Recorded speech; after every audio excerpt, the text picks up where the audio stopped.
Welcome back to Take Me to the River's YouTube channel. I'm Martin Shore, producer and director of Take Me to the River.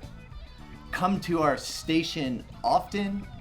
Tell your friends, tell your family, as we continue to give you the very best of New Orleans music from the Esplanade studios in New Orleans. Tonight we feature Big Chief Juan Pardo. If you've never seen the Golden Comanches and Big Chief Juan Pardo, you are missing out.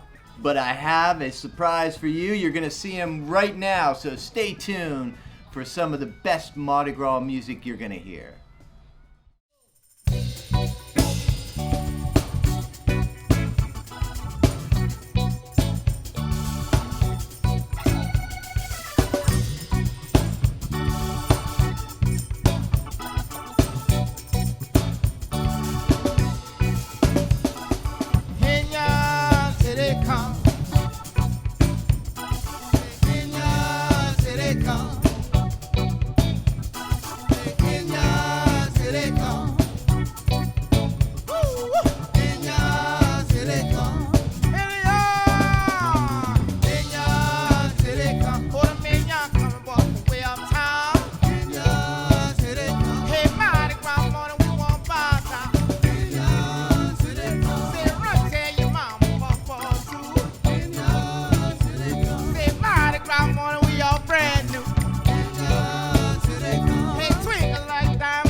Anything you do, let the minions come. Hey, Mardi Gras morning, we all have fun. Oh, Mardi Gras morning, we in the run. They talking about people when the morning comes.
Indians, here they come. Oh, Mardi Gras morning, we had our fun.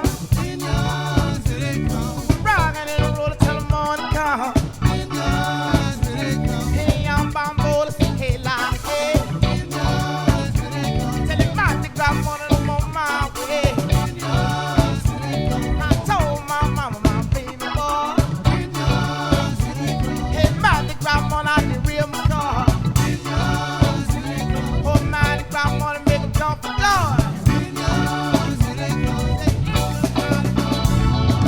Hey,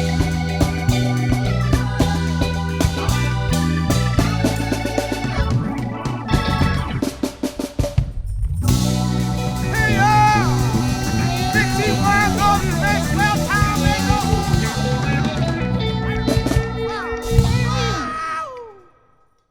How long have you been a big chief of the Golden Comanches? I have been the big chief since 2014. Wow. Yes. Okay, so you're almost a decade in now. Yeah, huh? yeah. You're moving close. Moving in there. Well, do the big chiefs of the Indian nation do they talk, communicate? Absolutely, absolutely, yes. It is not mandatory, but it is very wise to make sure that you interact with other chiefs, preferably elder chiefs. In my case, that is one of my greatest experiences. Even before I became a chief, to be able to interact with the elder chiefs, just there's so much to learn. There's always something else to learn in this culture, and being able to absorb that information and be taught hand in hand with the elder chiefs is just extremely important. It is such a deep culture. Yes. And from an outsider's point of view, the more I get into it, the deeper and wider and more there is to learn. Yes. So it's interesting that you say, you're forever learning. Absolutely. Within the tribe. So, the Indian culture has changed over the years, and actually it's gotten bigger. Yeah. There's more tribes, I think, now than ever before. Yes, 52 to date. What do you attribute that kind of growth to? Because it seemed like after Katrina, maybe a lot of the Indians wouldn't be able to come back. Right. There's a lot of different nuances that played a part in the growth of the culture. Everything from, as they say, absence make the heart grow fonder. So, fearing that you may lose something often makes you gravitate toward it more. And as the community of New Orleans started to see that, suffering such a drastic event as Katrina, that we may start to lose pieces or lose the culture within itself, many people started putting that extra effort. And the more people wanted to put that effort in, you just started to see this thing grow into this humongous citywide, community-wide effort to preserve the culture. That's one of the things. The other thing that has played a very huge role in growth was the series Treme on HBO, because that just gave a national audience a small peek into what it is to be a part of this culture. And it gave them a good part of what it is to participate in the culture throughout life, throughout a year's period. And the other thing that has always grown this culture since the 70s is the music. And some of the pioneers of that being Monk Boudreaux and Big Chief Bo Dallas, who basically created the lane in which I travel this day. Those things are what I would say some of the most prolific things that brought forth a lot of attention and helped to grow the culture. And then just the community interest, just seeing us a lot more, and also being able to see, to get a better understanding, to get closer, because throughout history, it wasn't necessarily something you ran out to become a member of, or you just jumped into being a Mardi Gras Indian. So being a little more accessible to the community in a different way now has also helped to spearhead the growth in the culture.